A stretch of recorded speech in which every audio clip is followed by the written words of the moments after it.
شروع اللہ کا نام لے کر جو بڑا مہربان نہایت رحم والا ہے۔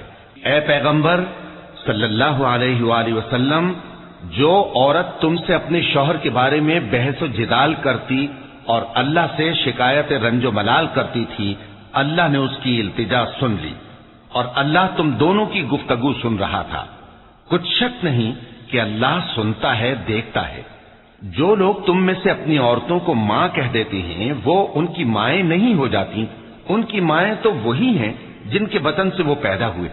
بے شک وہ نامعقول اور جھوٹی بات کہتی ہیں، اور اللہ بڑا معاف کرنے والا ہے، بخشنے والا ہے۔ اور جو لوگ اپنی بیویوں کو ماں کہہ بیٹھیں پھر اپنے قول سے رجوع کر لیں تو ان کو قربت سے پہلے ایک غلام آزاد کرنا ضرور ہے۔ مومنو، اس حکم سے تم کو نصیحت کی جاتی ہے اور جو کچھ تم کرتے ہو اللہ اس سے خبردار ہے۔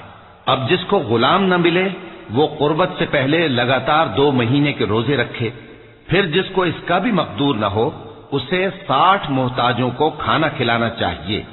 یہ حکم اس لیے ہے کہ تم اللہ اور اس کے رسول کے فرما بردار ہو جاؤ، اور یہ اللہ کی حدیں ہیں اور نہ ماننے والوں کے لیے درد دینے والا عذاب ہے۔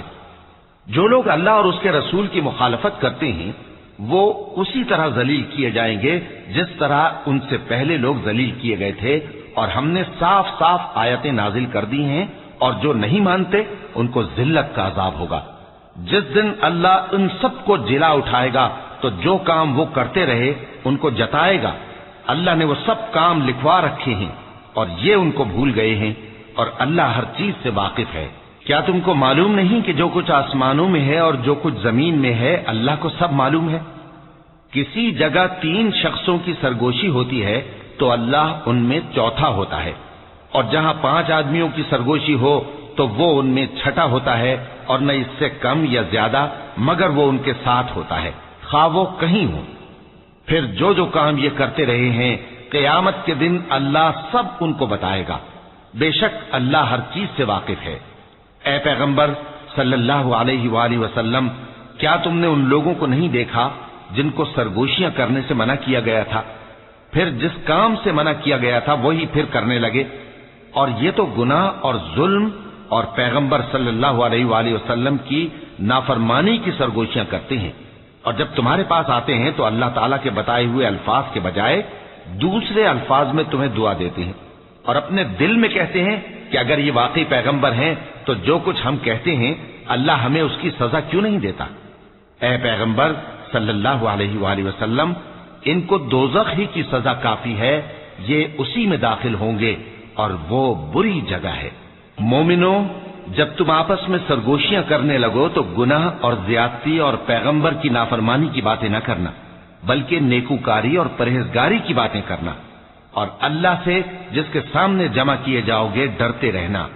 منافقوں کی سرگوشیاں تو شیطان کے اکسانے سے ہیں، جو اس لیے کی جاتی ہیں کہ مومن ان سے رنجیدہ ہوں، مگر اللہ کے حکم کے سوا ان سے انہیں کچھ نقصان نہیں پہنچ سکتا۔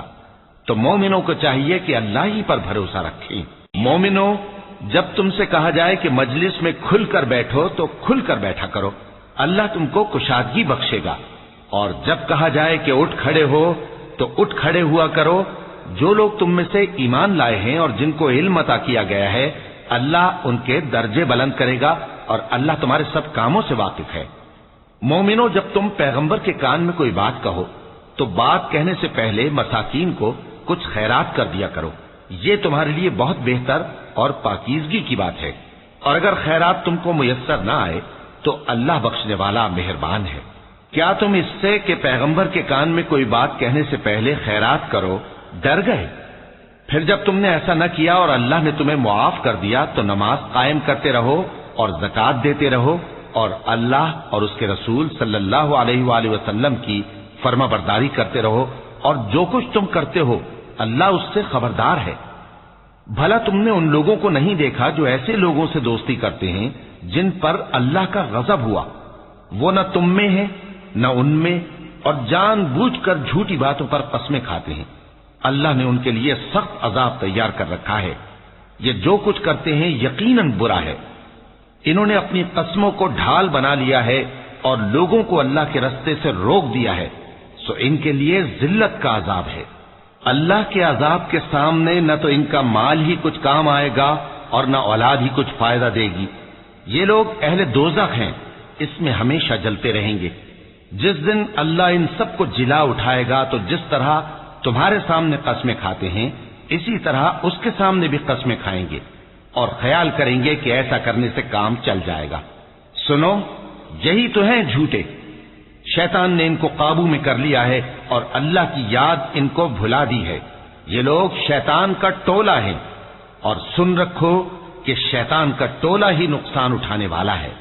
جو لوگ اللہ اور اس کے رسول صلی اللہ علیہ وآلہ وسلم کی مخالفت کرتے ہیں وہ نہایت ذلیل ہوں گے۔